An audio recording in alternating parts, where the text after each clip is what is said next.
Floricanto presenta A mis sacerdotes, de Concepción Cabrera de Hermida. 41. La sombra del Padre, parte 2. Y si los sacerdotes los han envuelto en su sombra de toda la eternidad, tienen que reproducirlo en sí mismos, recibiendo a lo divino, divinizándose. Que piensen en esta sombra bendita que les alcanza más que a otras almas, que aunque es sombra de luz, es pureza, es candidez, es divina fecundidad. Que esa sombra es Dios, que los ama con toda la ternura del Espíritu Santo y que siempre los mira. Que no manchen esa sombra bendita de luz, que no contristen esa mirada divina que debe siempre complacerse en ellos, que busca amorosa en todos sus obispos y sacerdotes la transformación en mí para derramarles el Espíritu Santo, y con él los dones y las gracias para su santificación y la de muchas almas. Que piensen los sacerdotes en esa mirada fecunda del Padre que los distingue, que agradezcan esa sombra del Padre que los envuelve, no solo en su imagen santísima, sino en Dios mismo.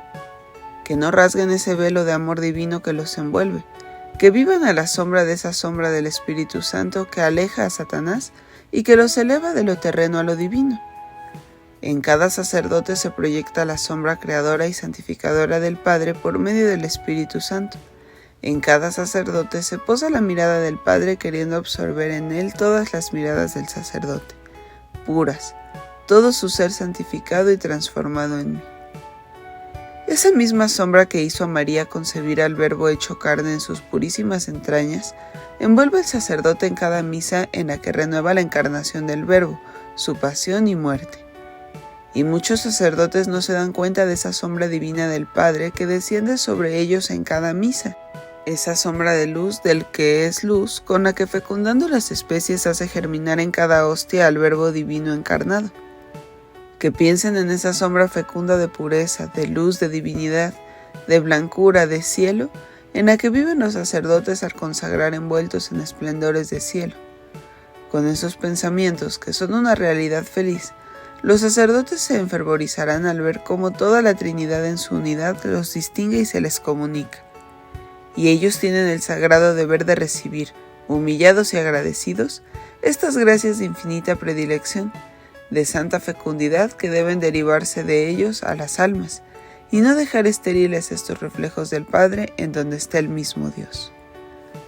Las encarnaciones místicas vienen también de esta sombra divina, tan poco meditada y agradecida, de la mirada fecunda del Padre que al posarse de esa manera sacerdotal en el alma, comunica a su Verbo, lo único que él puede comunicar, por ser con él una sola divinidad. Como en María se vale, por decirlo así, del Espíritu Santo, pero la sombra que proyecta el Espíritu Santo en el alma es la sombra del Padre, sombra de luz, de sabiduría, de pureza, sombra fecunda que engendra al Verbo en cierta manera en las almas, que refleja para complacencia del Padre la encarnación en María, que reproduce en cierto modo el misterio deleitable para el Padre de la encarnación real con María. Ama tanto el Padre este misterio de amor, que le encanta reflejarlo, realizarlo místicamente en algunas almas, aunque pocas, para recrearse en él y para el bien de muchos. Hace con esto un canal de gracias para el mundo al comunicar fecundidad purísima que engendra almas para el cielo. Los sacerdotes reciben en las misas, como dije, esta gracia de la fecundidad del Padre, y por eso las misas tienen valor infinito, porque baja el Verbo al altar y transforma al sacerdote en mí mismo. Por eso lo mira el Padre, le sonríe el Padre, lo envuelve el Padre con su luminosa sombra fecunda que produce al Verbo. Por eso concede gracias y también por eso mismo el Padre es ofendido vilísimamente, y por mí mismo en cuando que el sacerdote está transformado en mí, y casi infinitamente cuando consagra un sacerdote indigno de ser envuelto en aquella sombra, de ser mirado con complacencia divina, obligándome a mí mismo, uno con el Padre, a ofender al Padre. Crimen es este que solo la gran misericordia de Dios perdona, ofensa es esta que solo yo, el Cordero Inmaculado, puedo redimir y borrar.